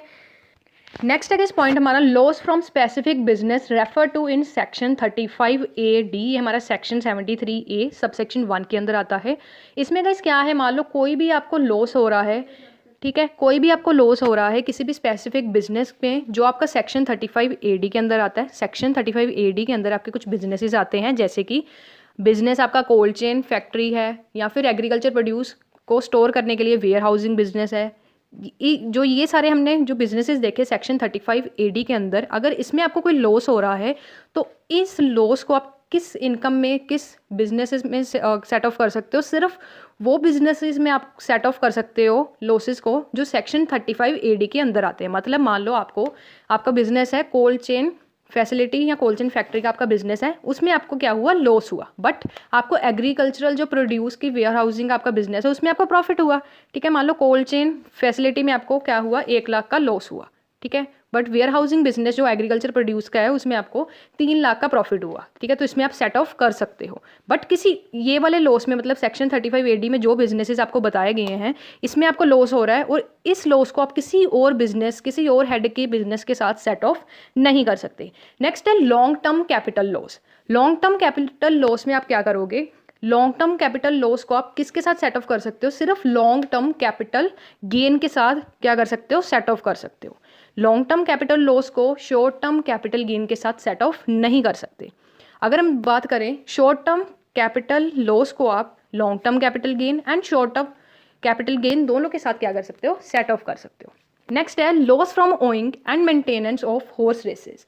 तो गाइस इस केस में क्या होगा कि मान लो अगर आपको हॉर्स से लॉस हो रहा है, ठीक है, उस लॉस को आप किसी भी इनकम के साथ सेट ऑफ नहीं कर सकते। सिर्फ और सिर्फ अगर आपको रेस हॉर्सेस से कोई भी प्रॉफिट हो रहा है, उस प्रॉफिट के साथ आप रेस हॉर्सेस का जो है लॉस उसको सेट ऑफ कर सकते हो। मान लो आपको 2021 की अगर हम बात करें, एग्जांपल लेते हैं, आपको owning and maintenance of race horses में आपको लॉस हो रहा है 1 लाख का, ठीक है। एंड फिर से आपको उसी साल में मान लो प्रॉफिट भी हो रहा है 2 लाख का। एक जगह आपको लॉस हो रहा है 1 लाख का और प्रॉफिट हो रहा है 2 लाख का, तो 2 लाख में से आप 1 लाख को क्या कर सकते हो, सेट ऑफ कर सकते हो। अगर मान लो आपको सिर्फ लॉस है, loss from owning and maintenance of race horses 1 lakh, बाकी आपको कितनी भी अदर सोर्सेज में जितनी भी आपकी इनकम हो रही है उसमें आप इस लॉस को सेट ऑफ नहीं कर सकते। सिर्फ और सिर्फ रेस हॉर्सेज में ही जो लॉस है इससे हम सेट ऑफ कर सकते हैं। नेक्स्ट है loss from an exempted source of income. अगर एक पर्सन के पास लॉस, मतलब एक पर्सन को लॉस हो रहा है किसी भी सोर्स ऑफ इनकम पे जो एग्जम्प्ट है under the provision of this act, तो जो ये लॉस है ये सेट ऑफ नहीं होगा, ठीक है। किसी भी मतलब अदर सोर्स ऑफ इनकम में ये सेट ऑफ नहीं होगा। फॉर एग्जांपल मान लो जो एग्रीकल्चर लॉस है उससे आप नॉन एग्रीकल्चर इनकम में सेट ऑफ नहीं कर सकते हो, ठीक है। नेक्स्ट है आपका point loss in respect of casual income falling under section 56 subsection 2 subsection IB। इसके अंदर गाइस क्या है, कोई भी आपको लॉस हो रहा है lottery, gambling, betting, winning from races जिसमें हॉर्स रेसेस में आपको कोई भी लॉस हो रहा है उससे आप किसी भी अदर इनकम के साथ जो अदर सोर्सेज के इनकम हेड के अंदर आता है उसके साथ सेट ऑफ नहीं कर सकते। हाउएवर जो ये लॉस है इसे आप सेट ऑफ किसी भी इनकम के साथ नहीं कर सकते। नेक्स्ट है आपका point, any loss can not be set of against casual income falling under section 56 subsection 2 subsection IB। इसके अंदर गाइस क्या है, कोई भी आपको लॉस हो रहा है कैजुअल इनकम में, जैसे कि winning from lottery, crossword puzzle, races जिसमें हमारे हॉर्स रेसेस, कार्ड गेम इन सारे इंक्लूड होते हैं, तो इसे आप सेट ऑफ गैम्बलिंग बैटिंग के साथ कभी भी सेट ऑफ नहीं कर सकते हो। नेक्स्ट पॉइंट गाइस आपका, no set off loss against deemed incomes refer to in section 68, 69, 69A, 69B, 69C और 69D। तो इसके अंदर क्या है, कोई भी तरह का आपको लॉस हो रहा है वो अब जो डीम्ड इनकम है जो 60A, section 68, 69, 69A, 69B, 69C और 69D के अंदर जो भी आपकी डीम्ड इनकम है उसके साथ आप सेट ऑफ नहीं कर सकते। नेक्स्ट है हमारा point, set of losses of one head against the income of another head in the same assessment year, that is inter head set of, जिसे हम आउटसाइड हेड कहते हैं। ये सेक्शन 71 के अंदर आता है। अभी तक जो हमने सेक्शन 70 के अंदर पढ़ा उसके अंदर क्या था, मान लो for example profit and gain from business जो है आपका PGPB में, मान लो आपको दो तरीके से या तीन, मान लो आपके 3 बिजनेसेस हैं, एक में आपको लॉस हो रहा है, 2 में आपको प्रॉफिट हो रहा है, तो जो वो लॉस था वो उसी हेड के अंदर हम क्या कर रहे थे, सेट ऑफ कर रहे थे। बट जो ये हम सेक्शन 71 पढ़ने वाले हैं इसमें हम क्या करेंगे, आउटसाइड हेड के अंदर हम क्या करेंगे, सेट ऑफ करेंगे। वो किस तरीके से, मान लो आपको लॉस हाउस प्रॉपर्टी से हो रहा है तो आप उस लॉस को आप इनकम जो आपकी सैलरी के अंदर आती है उसके साथ आप सेट ऑफ कर सकते हो। मतलब इसमें आपका क्या होगा, आउटसाइड द हेड यानी कि इंटर हेड सेट ऑफ हम करने वाले हैं, ठीक है। तो किस इसमें मान लो आपको लॉस हो रहा है एंड वो आप सेम हेड की जो इनकम है उसके साथ सेट ऑफ नहीं कर पा रहे हो, तो आप क्या कर सकते हो, उस इनकम को मतलब उस लॉस को दूसरे जो आपकी अनदर हेड प्रॉफिट हो रहा है, आपको किसी भी हेड के अंदर इनकम हो रही है उसके साथ आप सेट ऑफ कर सकते हो। जैसे मैंने आपको बताया, दूसरा एग्जांपल देख लेते हैं। मान लो आपको बिजनेस एंड प्रोफेशन से लॉस हो रहा है एंड उस लॉस को आप हाउस प्रॉपर्टी की इनकम के साथ क्या कर सकते हो, सेट ऑफ कर सकते हो। उसके बाद है guys first point, speculation loss. ये सेम हमने जैसे पीछे पढ़ा, जो स्पेकुलेशन लॉस है उसे आप स्पेकुलेशन प्रॉफिट के साथ सेट ऑफ कर सकते हो, बट जो स्पेकुलेशन लॉस है उसे नॉन स्पेकुलेशन बिजनेस के साथ नॉन स्पेकुलेशन प्रॉफिट के साथ सेट ऑफ नहीं कर सकते हो। हाउएवर जो नॉन स्पेकुलेशन लॉस है, मतलब जो नॉन स्पेकुलेशन आपके पास लॉस है उसे स्पेकुलेशन बिजनेस प्रॉफिट के साथ क्या कर सकते हो, सेट ऑफ कर सकते हो। नेक्स्ट है guys expenses on maintenance of horses for race purposes. ये हमने सेम जो पीछे पढ़ा, अगर आपको कोई भी लॉस हो रहा है रेस हॉर्सेज में, उस लॉस को आप सिर्फ जो प्रॉफिट आपको हो रहा है रेस हॉर्सेज के साथ ही सेट ऑफ कर सकते हो, किसी और इनकम के साथ सेट ऑफ नहीं कर सकते हो। नेक्स्ट है loss under the head capital gain. Capital gain के अंदर हमने क्या पढ़ा था कि लॉन्ग टर्म जो कैपिटल लॉस है उसे आप लॉन्ग टर्म कैपिटल गेन के साथ ही सेट ऑफ कर सकते हो, और जो आपको शॉर्ट टर्म कैपिटल लॉस है उसे आप लॉन्ग टर्म कैपिटल गेन साथ ही साथ शॉर्ट टर्म कैपिटल गेन के साथ क्या कर सकते हो, सेट ऑफ कर सकते हो। नेक्स्ट है आपका point, business loss not to be set off from salary income section 71 subsection 2A। तो गाइस इसके अंदर क्या है, with the effect from 1 day of April 2005 से जो भी मान लो हमें profit and gain from business and profession यानी कि PGPB में से कोई भी लॉस हो रहा है उससे हम income under the head salary के अंदर सेट ऑफ नहीं कर सकते। नेक्स्ट है ceiling on set of house property loss against income of any other head. ये आपका सेक्शन 71 सबसेक्शन 30A के अंदर आ जाता है। और गाइज इसके अंदर गाइज क्या है, मान लो आपको लॉस हो रहा है इनकम फ्रॉम हाउस प्रॉपर्टी के अंदर लॉस हो रहा है, आपको जो लॉस हो रहा है आपको इनकम फ्रॉम हाउस प्रॉपर्टी के अंदर, उसे आप किस हेड में सेट ऑफ कर सकते हो, किसी भी अनदर हेड ऑफ मतलब किसी भी इनकम के साथ उसे सेट ऑफ कर सकते हो, बट उसकी एक आपको सीलिंग कह सकते हो लिमिट दे दी है, 2 लाख तक आपको लॉस हो रहा है हाउस प्रॉपर्टी से, उसे आप किसी भी इनकम के साथ सेट ऑफ कर सकते हो। अगर उससे ज़्यादा होगा तो वो नहीं कर सकते, ठीक है, या फिर 2 लाख ही आप कर सकते हो। नेक्स्ट है set off losses from casual income falling under section 56 subsection 2 subsection IB। अगर गाइस आपको लॉस हो रहा है, किसी भी सोर्स से आपको लॉस हो रहा है एंड उससे आप सेट ऑफ नहीं कर सकते किसी भी कैजुअल इनकम से, जैसे कि lottery, race winning from crossword puzzle, card games, gambling के साथ इसे आप सेट ऑफ नहीं कर सकते। नेक्स्ट है गाइस आपका point, loss in respect of casual income falling under section 56 subsection 2 subsection IB। इसके अंदर अगर आपको कोई भी लॉस हो रहा है किसी भी लॉटरी, गैम्बलिंग, बैटिंग, रेसेस जिसमें हॉर्स रेसेस इंक्लूड आ जाता है, गेम शो या अदर गेम के साथ आपको कोई भी लॉस हो रहा है, उसे आप सेट ऑफ किसी भी income another head of income के साथ क्या कर सकते हैं, सेट ऑफ नहीं कर सकते। मतलब कि ये जो लॉसेज है इसे आप सेट ऑफ किसी भी हेड के अंदर नहीं कर सकते, कर ही नहीं सकते, सेट ऑफ ही नहीं कर सकते, ठीक है। नेक्स्ट है loss from a source whose income is exempted. तो ये हमने पॉइंट पहले भी पढ़ा है, एक बार फिर से डिस्कस कर लेते हैं। अगर एक पर्सन को लॉस हो रहा है किसी भी ऐसे सोर्स ऑफ इनकम से जो एग्जम्प्ट है इस एक्ट के प्रोविजन के अकॉर्डिंग, तो जो वो लॉस है उसे आप सेट ऑफ नहीं कर सकते। फॉर एग्जांपल मान लो आपको एग्रीकल्चर में लॉस हो रहा है, उसे आप नॉन एग्रीकल्चर इनकम के साथ सेट ऑफ नहीं कर सकते। नेक्स्ट है share of loss from firm, यानी कि या फिर AOP। तो कोई भी आपको लॉस हो रहा है किसी भी फॉर्म जो अंडर सेक्शन 184 या 185 के अंदर आता है किसी भी एसोसिएशन ऑफ पर्सन के साथ, तो उससे आप किसी भी इंडिविजुअल की इनकम यानी कि किसी पार्टनर की इनकम, किसी मेंबर की इनकम के साथ सेट ऑफ नहीं कर सकते। नेक्स्ट है last point, no set off loss against deemed income refer to in section 68, 69, 69A, 69B, 69C और 69D हमने पॉइंट पहले पढ़ चुके हैं। इसके अंदर अगर आपको कोई भी लॉस हो रहा है तो आप सेक्शन 68, 69, 69A, 69B, 69C और 69D के अंदर जो भी आपकी इनकम्स हैं उसके साथ डीम्ड इनकम्स हैं उसके साथ सेट ऑफ नहीं कर सकते। अभी तक हमने सेट ऑफ का सारा टॉपिक पढ़ा, ठीक है, जो मैंने आपको कहा था 15 मार्क्स के लिए आता है, जिसमें कैरी फॉरवर्ड का भी आता है। अब हम पढ़ने वाले हैं इस चैप्टर का बी पॉइंट, यानी कि carry forward and set off losses और set off brought forward losses. तो गाइस अगर हमें कोई भी लॉस हो रहा है प्रीवियस ईयर में एंड उस लॉस को हम सेट ऑफ नहीं कर पा रहे हैं किसी भी हेड के अंदर या किसी भी इनकम के अंदर, तो उस लॉस को हम क्या कर देंगे, अगले साल के लिए क्या कर देंगे, हम कैरी फॉरवर्ड कर देंगे। इस कैरी फॉरवर्ड में भी कुछ प्रोविजंस आती हैं, वो हम सारी पढ़ लेते हैं। पहला है carry forward of loss under the head house property, जो सेक्शन 71B के अंदर आता है। तो time limit to carry forward मतलब कितने सालों तक हम कैरी फॉरवर्ड कर सकते हैं। तो guys with the effect from assessment year 1999 से लेके 2000 तक कोई भी लॉस अगर हमें हो रहा है इनकम फ्रॉम हाउस प्रॉपर्टी के अंदर, तो हम उससे 8 साल तक, 8 असेसमेंट ईयर्स तक क्या कर सकते हैं, कैरी फॉरवर्ड कर सकते हैं।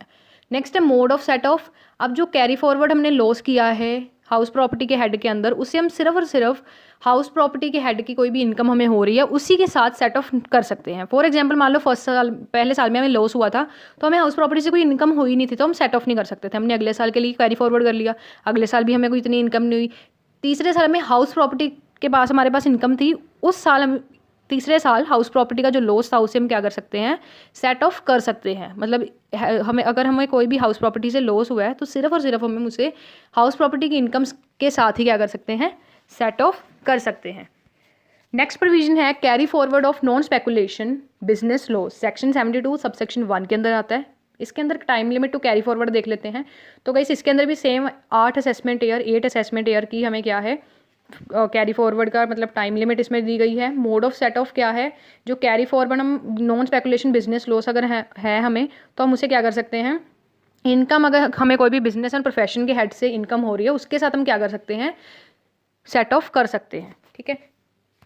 नेक्स्ट प्रोविजन है carry forward of speculation business loss, section 73 के अंदर आता है। पहले देख लेंगे time limit to carry forward. कोई भी स्पेकुलेशन बिजनेस से हमें लॉस हुआ है तो हम उसे कैरी फॉरवर्ड 4 असेसमेंट ईयर यानी कि 4 असेसमेंट ईयर्स तक कर सकते हैं। नेक्स्ट देख लेते हैं मोड ऑफ सेट ऑफ, इसके अंदर कौन सा आ जाता है। तो कैरी फॉरवर्ड जो भी हमने स्पेकुलेशन बिजनेस लॉस को कैरी फॉरवर्ड किया है तो उससे हम क्या कर सकते हैं, कोई भी स्पेकुलेशन बिजनेस से हमें कोई भी प्रॉफिट हो रहा है, ये हमने पॉइंट पहले भी पढ़ा है कि अगर हमें स्पेकुलेशन कोई लॉस हो रहा है, स्पेकुलेशन बिजनेस में कोई लॉस हो रहा है तो उससे हम सिर्फ और सिर्फ प्रॉफिट अगर हमें कोई स्पेकुलेशन बिजनेस से हो रहा है उसके साथ हम क्या कर सकते हैं, सेट ऑफ कर सकते हैं। तो अगर आपने शुरू में वीडियो अच्छी तरीके से पढ़ी है ना, वही सारे पॉइंट्स रिपीट होकर आ रहे हैं, बट इसमें हमें मोड ऑफ सेट ऑफ देखना है और time limit to carry forward सारी याद करनी है। नेक्स्ट है carry forward and set off loss of a specified business refer to in section 35 AD। Section 35 AD के अंदर हमने कुछ बिजनेसेस पढ़े थे, ठीक है, जिसमें वेयर हाउसिंग का बिजनेस था, एग्रीकल्चर प्रोड्यूस का, ये है सारे हमने पढ़े थे। तो इसके अंदर देख लेते हैं अगर हमें यहाँ पे कोई लॉस हो रहा है तो यहाँ पे time limit to carry forward, यहाँ पे कोई लिमिट नहीं है, कितने ईयर्स तक भी आप इनडेफिनेट पीरियड के लिए आप क्या कर सकते हो, इसे कैरी फॉरवर्ड कर सकते हो। मोड ऑफ सेट ऑफ क्या है, कोई भी लॉस हो रहा है आपको जो आपके बिजनेस सेक्शन 35 AD के अंदर आते हैं, उन लॉस को आप सिर्फ सेक्शन 35 AD के अंदर जो आपके बिजनेसेस आते हैं उसके साथ आप क्या कर सकते हो, सेट ऑफ कर सकते हो। नेक्स्ट है carry forward of loss under the head capital gain. तो time limit to carry forward इसके अंदर कौन सी आ जाती है, 8 असेसमेंट ईयर्स तक आप क्या कर सकते हो, कैरी फॉरवर्ड कर सकते हो। ये सेक्शन 74 सबसेक्शन 2 के अंदर आता है। नेक्स्ट है मोड ऑफ सेट ऑफ, ये सेम वही पॉइंट आएगा। लॉन्ग टर्म कैपिटल लॉस अगर गाइज आपको हो रहा है तो उस लॉन्ग टर्म कैपिटल लॉस को सिर्फ और सिर्फ आप लॉन्ग टर्म कैपिटल गेन के साथ सेट ऑफ कर सकते हो। अगर शॉर्ट टर्म कैपिटल लॉस आ रहा है तो उसको आप शॉर्ट टर्म कैपिटल गेन साथ ही साथ लॉन्ग टर्म कैपिटल गेन के साथ क्या कर सकते हो, सेट ऑफ कर सकते हो। नेक्स्ट है sixth provision, carry forward of loss from the activity of owning and maintaining race horses, जो आपकी सेक्शन 74 सबसेक्शन ए के अंदर आती है। इसके अंदर देख लेते हैं time limit to carry forward. इस अगर मान लो आपको कोई भी लॉस हो रहा है owning and maintaining of race horses से, तो उसको आप कैरी फॉरवर्ड 4 असेसमेंट ईयर तक, 4 असेसमेंट ईयर्स तक कर सकते हो। और मोड ऑफ सेट ऑफ क्या है, तो गाइस अगर आपको कोई भी लॉस हो रहा है रेस हॉर्सेस को मेंटेन एंड ऑन करने के लिए, तो उसको आप सिर्फ और सिर्फ अगर आपको कोई प्रॉफिट होएगा owning and maintaining of race horses के साथ ही क्या कर सकते हो, सेट ऑफ कर सकते हो। और किसी भी इनकम के हेड के अंदर आप इसको सेट ऑफ नहीं कर सकते हो। ठीक है, तो ये थी आपकी 6 प्रोविजंस कैरी फॉरवर्ड के अंदर जो अभी हमने पढ़ी हैं। तो गाइस ये था आपका चैप्टर। जो ये एक्ट है ये हमें वेरियस जो अथॉरिटीज़ हैं डायरेक्ट टैक्स लॉ के अंदर जो आती हैं उसके बारे में हम पढ़ेंगे सारा। और जो ये अथॉरिटीज़ हैं ये गवर्नमेंट के थ्रू क्या की जाती हैं, अपॉइंट की जाती हैं। तो इसके जो प्रोविजंस एक्ट की वो आज की वीडियो में पढ़ेंगे। सबसे पहले सेक्शन 100 जो 16 है वो हमें बताएगा classes of income tax authorities, कितने टाइप्स को इनकम टैक्स अथॉरिटीज़ होती हैं, क्या क्या नेम है, वो हम सेक्शन 116 में पढ़ेंगे। सेक्शन 117 में हम पढ़ेंगे appointment of tax authorities. Section 118 में हम कंट्रोल पढ़ेंगे सीबीटी का, सीबीटी यानी कि central board of direct taxes. Section 119 के अंदर हम पावर पढ़ेंगे सीबीटी की। सेक्शन 132 के अंदर हम पढ़ेंगे सीबीटी की सर्च एंड सीजर की। ठीक है, सारी पढ़ेंगे। तो क्या सबसे पहले हम सेक्शन 116 में देखेंगे, इसमें सारी टैक्स अथॉरिटीज़ पढ़ेंगे। पहली होती है CBT, central board of direct tax. उसके बाद principal director general of IT और principal chief commissioner of IT, ये नेम आपको याद रखने हैं, एज इट इज़ क्वेश्चन में लिख के आने हैं। नेक्स्ट है director general of IT and chief commissioner of IT. Fourth one आपका आ जाता है प्रिंसिपल डायरेक्टर ऑफ आईटी यानी कि इनकम टैक्स और principal commissioner of income tax. उसके बाद आपका फिफ्थ आ जाता है director of income tax, commissioner of income tax. ये सारे नेम एज इट इज़ आपको याद रखने हैं। सेवन्थ आपका आ जाता है joint director of IT and joint commissioner of IT, deputy director of IT, deputy commissioner of IT, assistant director of IT, assistant commissioner of IT. 10th आपका आ जाता है इनकम टैक्स ऑफिसर। 11th आ जाता है tax recovery officer and 12th आ जाता है आपका inspector of income tax. ठीक है, ये तो 12 के 12 आपको जो नेम है ये याद रखने हैं। उसके बाद हमने देखा था 116 में सिर्फ हमने नेम पढ़े, ठीक है, अथॉरिटीज़ के। अब हम सेक्शन 117 में 117 सेक्शन में हम पढ़ेंगे अपॉइंटमेंट ऑफ टैक्स अथॉरिटीज़। जो हमने टैक्स अथॉरिटीज़ पढ़ी है उनकी अपॉइंटमेंट देखेंगे। तो ये जो अपॉइंटमेंट है इन टैक्स अथॉरिटीज़ की, ये बाय द सेंट्रल गवर्नमेंट की जाती है। ये अंडर सेक्शन 117 सब सेक्शन 1 के अंदर आती हैं, जिसमें सबसे पहले तो जो अपॉइंटमेंट है rank of assistant director by, जो ही ये सेंट्रल गवर्नमेंट के थ्रू अपॉइंट किए जाते हैं। जो असिस्टेंट डायरेक्टर तक के जो रैंक है वो सेंट्रल गवर्नमेंट क्या है, अपॉइंट करती हैं। उसके बाद है by the authority of central government. Under section 117 sub section 2 के अंदर जो अपॉइंटमेंट है असिस्टेंट डायरेक्टर के नीचे के जो रैंक हैं, जो अथॉरिटीज़ हैं असिस्टेंट डायरेक्टर्स के जो नीचे वाली रैंक है, वो सारी बोर्ड या अदर ऑफिशियल्स जो हैं सेंट्रल गवर्नमेंट की या अथॉरिटी ऑफ सेंट्रल गवर्नमेंट की क्या करते हैं, अपॉइंट करते हैं। नेक्स्ट है अथॉरिटी ऑफ बोर्ड या फिर सीबीटी। तो अंडर सेक्शन 117 सब सेक्शन 3 के अंदर जो अदर एग्जीक्यूटिव हो गए या अदर स्टाफ हो गया इनकम टैक्स का, अथॉरिटीज़ का, वो कौन अपॉइंट करता है, बोर्ड करता है, यानी कि सीबीटी। ठीक है, Central board of direct Tax appoint करता है। अब हम पढ़ेंगे सीबीटी, जो हमारा Central board of direct Tax है। ठीक है, इसके बारे में पढ़ेंगे, 5 मार्क्स का क्वेश्चन भी इसमें आ सकता है। तो ये हाईएस्ट अथॉरिटी है इनकम टैक्स डिपार्टमेंट की। साथ ही साथ जो बोर्ड यानी कि सीबीटी जो है वो control of ministry of finance government of India के बिहाफ पे वर्क करता है, उनके अंडर क्या करता है, वर्क करता है। और साथ ही साथ जो इनके मेंबर हैं सीबीटी के, जो भी मेंबर्स वर्क कर रहे हैं, वो सेंट्रल गवर्नमेंट के थ्रू अपॉइंट किए जाते हैं। और जो वन ऑफ द मेंबर है बोर्ड का, उसे एज अ चेयरमैन अपॉइंट किया जाता है और मैक्सिमम मेंबर्स यहाँ पे 5 हैं। ठीक है, अब हम पढ़ेंगे पावर ऑफ सीबीटी। ये भी 5 मार्क्स के लिए आ सकता है, 15 में आएगा। तो ये सारा जो मैं पढ़ा रही हूँ वो लिख के आना है। ठीक है, पावर ऑफ सीबीटी में आपको क्या आएगा, ये ऑर्डर्स इशू करते हैं, इंस्ट्रक्शन अपने सबऑर्डिनेट को देते हैं। साथ ही साथ ये किसी भी पर्सन को डायरेक्ट करते हैं और टैक्स किस तरीके से डिडक्ट करना है एट सोर्स अंडर सेक्शन 200। साथ ही साथ जो ये रूल सीबीटी जो है ये रूल्स बनाती हैं, ठीक है, जो इस एक्ट के लिए पर्पसफुल है। साथ ही साथ ये डेट्स को स्पेसिफाई करती है कि किस डेट तक आपने पैन जो है उसे अप्लाई करना है, वो सारी चीज़ें इसमें आ जाती हैं। स्टेप्स ये बताती हैं सीबीटी, ये जो बोर्ड है ये ऑथराइज़ करता है कि किस तरीके से स्टेप्स आपको लेने चाहिए search and scissor under section 132 के अंदर। साथ ही साथ ये रूल्स बनाती है जिससे अकाउंट्स आप मेंटेन करो, अदर डॉक्यूमेंट जो मेंटेन करने हैं वो सारी चीज़ें इसमें आ जाती हैं। अब आ जाएगा, हमने पढ़ लिया सीबीटी के पावर्स, ठीक है। सेक्शन 117 में मैंने आपको कहा था पावर्स पढ़ेंगे। सबसे पहले तो हमने सीबीटी की पढ़ ली, अब हम पढ़ेंगे power of principal director general और director general of income tax, ठीक है।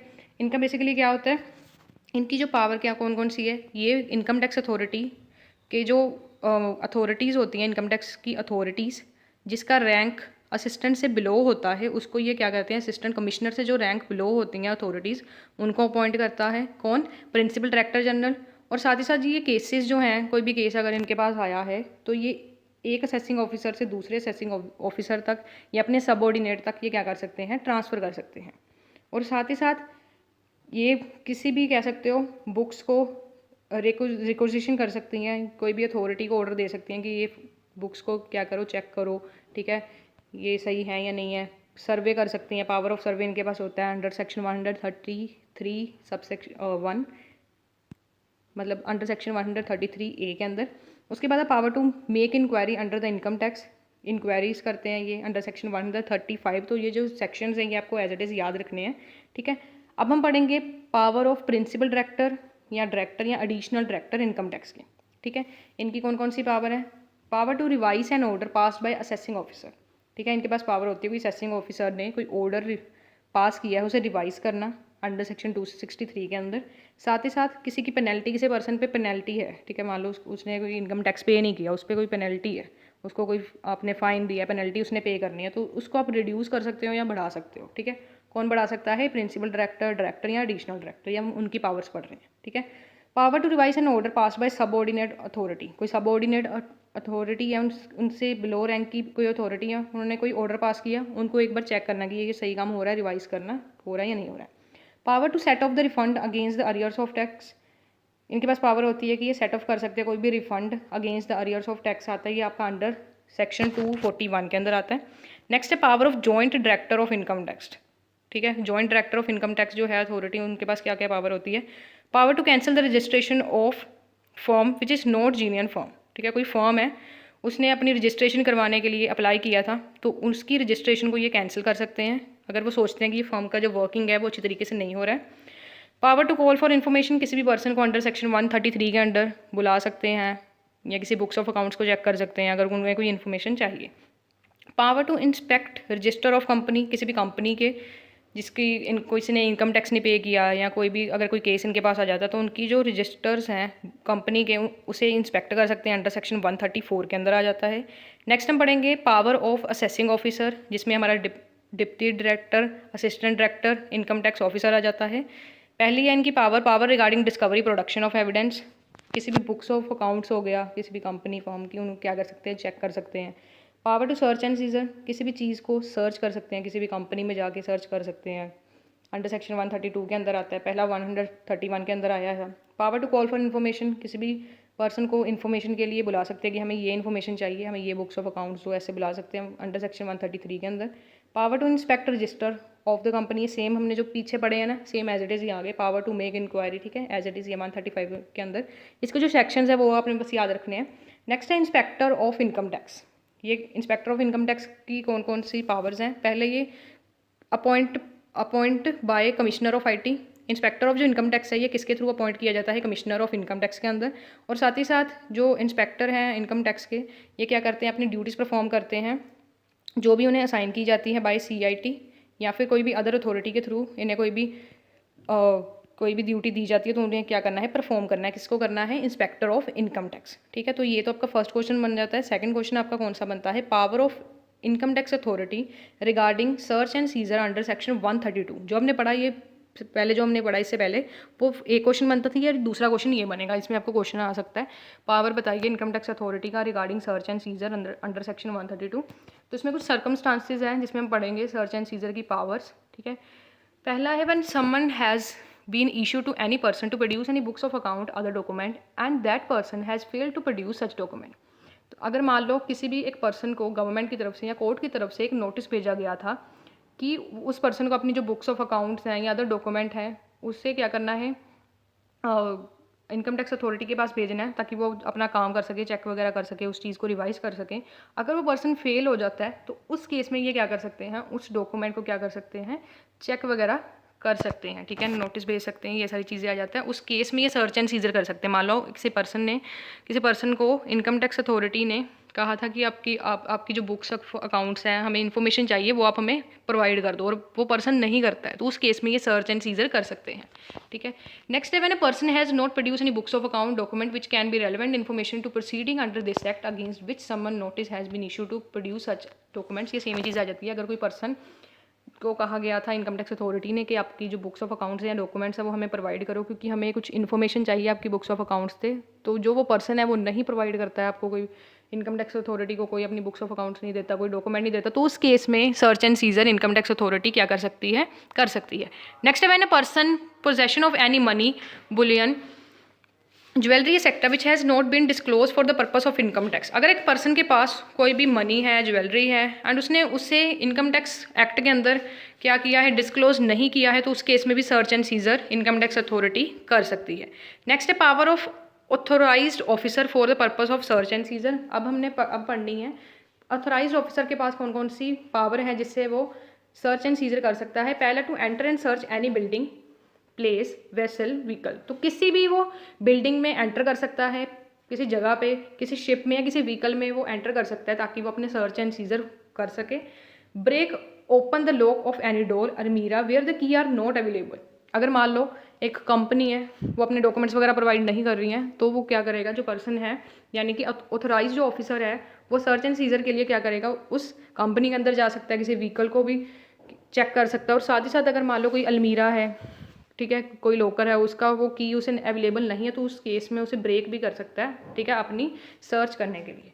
नेक्स्ट है, search any person in the building vessel which is being search, ठीक है, किसी भी पर्सन की चेकिंग वगैरह कर सकते हैं, किसी प्लेस की, वेसल यानी शिप की कर सकते हैं, किसी भी बुक को या डॉक्यूमेंट को सीज कर सकते हैं, साथ ही साथ क्या कर सकते हैं, किसी भी बुक ऑफ अकाउंट्स हो गया, किसी डॉक्यूमेंट की वो कॉपीज भी करवा के अपने साथ लेके जा सकते हैं।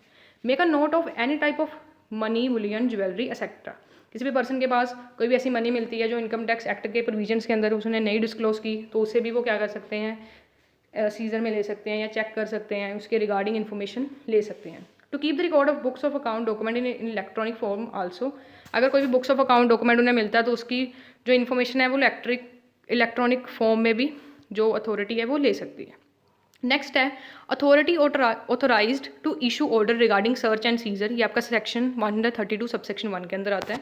तो ये फॉलोइंग इनकम टैक्स अथॉरिटीज़ जो हैं वो क्या कर सकती हैं, ऑर्डर को इशू कर सकती हैं टू किसी भी अनदर इनकम टैक्स अथॉरिटी को ऑर्डर्स इशू कर सकती हैं जिससे वो सर्च एंड सीजर कर सकते हैं। पहला है, director general of income tax को भी कह सकते हैं कि आप सर्च एंड सीजर कर लो। नेक्स्ट है, director of income tax, joint director of income tax, ये सारी चीज़ें। नेक्स्ट है, provision for police help under section 132 subsection 2। अब जो ऑथराइज्ड ऑफिसर है वो क्या कर सकता है, पुलिस ऑफिसर की भी सर्विसेज ले सकता है। मतलब कि गाइज यहाँ पे ऑथराइज जो ऑफिसर है वो पुलिस ऑफिसर की भी हेल्प ले सकता है, ठीक है। अगर उससे कोई भी सर्च एंड सीजर के लिए, अपने ऑपरेशंस के लिए, अपने वर्क के लिए, अगर वो पुलिस का भी कह सकती हो हेल्प ले सकता है। अगर किसी कंपनी में वो जा रहा है तो पुलिस को भी अपने साथ वगैरह लेके जा सकता है, ठीक है। नेक्स्ट है, ordering non removable of asset under section 132 subsection 3 के अंदर। अब जो ऑथराइज्ड ऑफिसर है वो क्या कर सकता है, तो यहाँ पे गाइस जो ऑथराइज्ड ऑफिसर है वो क्या कर सकता है, जो भी ओनर है पोजेशन ऑफ प्रॉपर्टी का, उसको क्या कर सकता है, थोड़ी देर के लिए उसे कह सकता है कि आप उस एसेट को यूज़ नहीं कर सकते, क्योंकि वहाँ पे सर्च एंड सीजर का सारा काम जो है इनकम टैक्स अथॉरिटी की तरफ से या ऑफिसर की तरफ से वो चीज़ चलनी है, ठीक है, जिसमें आपकी books of account, jewellery, Boolean, ये सारी चीज़ें आ जाती हैं। उस टाइम पे वो उसे यूज़ ना करे, क्योंकि यहाँ पे जो इनकम टैक्स ऑफिसर या इनकम टैक्स अथॉरिटी है वो वहाँ पे क्या करेगी, सर्च एंड सीजर करेगी। नेक्स्ट है, administrating oath under section 132 subsection 4 के अंदर। अब जो ऑथराइज्ड ऑफिसर है वो ओथ को क्या कर सकता है, एग्जामिन कर सकता है, किसी भी पोजेशन, किसी प्रॉपर्टी की, किसी भी स्टेटमेंट की उस पर्सन से ले सकता है जब वो एग्जामिनेशन कर रहा है, ठीक है। कोई भी अगर उसे एविडेंस वगैरह मिल सकता है, ठीक है, मतलब किसी पर्सन की कह सकते हो गवाही वो ले सकता है उस समय पे। नेक्स्ट है, leaving of tax under section 132 subsection 5 के अंदर। अगर कोई भी मनी, बुलियन, कोई ज्वेलरी सर्च एंड सीजर करते समय किसी भी ऑफिसर को उस जगह पे मिलती हैं, तो जो असेसिंग ऑफिसर है अपॉर्चुनिटी क्या करेगा, प्रोवाइड करेगा पर्सन को कि वो बता सके कि ये जो मनी है या बुलियन है, ज्वेलरी है, ये आपके पास किस तरीके से आई है, ठीक है। Within 120 day of seizure, मान लो 120 दिन के अंदर जब वो सारी सर्च एंड सीजर जो ख़त्म हुई है, उसके बाद जो पर्सन है उसको राइट होगा, राइट टू बी हर्ड, कि वो अपने बारे में बता सकता है या अपनी जो कह सकते हो वो एक्सप्लेनेशन दे सकता है कि उसके पास ये सारी चीज़ें कहाँ से आई हैं, ठीक है। तो उसके बाद क्या होगा, जो डिप्टी कमिश्नर होगा वो क्या कर सकता है, अनडिस्क्लोज्ड इनकम को एस्टिमेट कर सकता है। उस अगर वो बता देता है कि इतने इतने का सामान है, अगर वो बता देता है कि हाँ मैंने उस जगह से इनकम कमाई थी, उसके पैसों से मैंने ली है, तो उस चीज़ पे या ज्वेलरी होगी या कोई मनी होगी, उस चीज़ पे सबसे पहले तो जो डिप्टी कमिश्नर है वो अनडिस्क्लोज करेगा, इनकम को एस्टिमेट करेगा। उसके बाद उस चीज़ पे क्या करेगा, टैक्स को कैलकुलेट करेगा, और उसके बाद अमाउंट ऑफ इंटरेस्ट को डिटरमाइन करेगा और पेनल्टी उस पर लगाएगा, और उसके बाद कितना जो अमाउंट है उस पर्सन को पे करना पड़ेगा अंडर दिस एक्ट, ये सारी चीज़ें इसमें आ जाएंगी, ठीक है। इसके अंदर आपका सेक्शन 133 जिसमें पावर टू कॉल इन्फॉर्मेशन आ जाता है, पावर टू सर्वे, ये आपको याद रखना है। 133 सबसे ए, 133 बी के अंदर आप क्या कर सकते हो, किसी भी सर्टेन इन्फॉर्मेशन को कलेक्ट कर सकते हो। सेक्शन 134 के अंदर आपके पास पावर होती है इनकम टैक्स ऑफिसर के पास कि वो किसी भी रजिस्टर ऑफ द कंपनी को इंस्पेक्ट कर सकता है। सेक्शन 135 के अंदर किसी भी चीज़ की इंक्वायरी आप कर सकते हो, ठीक है। तो ये जो सेक्शंस हैं ये भी इस क्वेश्चन में आपको एक्सप्लेन करने हैं। जो हम तो क्वेश्चन आपको आता है, what is mean by best judgement assessment, what are the circumstances under which it can be made, state the remedies available. सबसे पहले इंट्रोडक्शन पढ़ेंगे।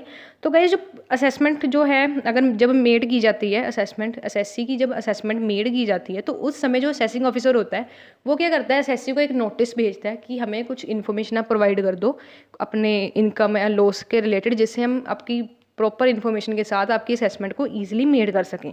बट अगर जो एसएससी है वो फेल करता है, जो नोटिस जो उसको भेजा गया था कि आप कि एसएससी इन्फॉर्मेशन प्रोवाइड करे असेसिंग ऑफिसर को, बट अगर एसएससी इन्फॉर्मेशन प्रोवाइड नहीं करता है असेसिंग ऑफिसर को, तब जो असेसिंग ऑफिसर है उसके पास पावर होती है जिससे वो इस केस को डील कर सकते हैं with the help of best judgement assessment. And ये जो है बेस्ट जजमेंट असेसमेंट, ये एक काफ़ी ज़्यादा इंपॉर्टेंट टूल है इन the hand of assessing officer.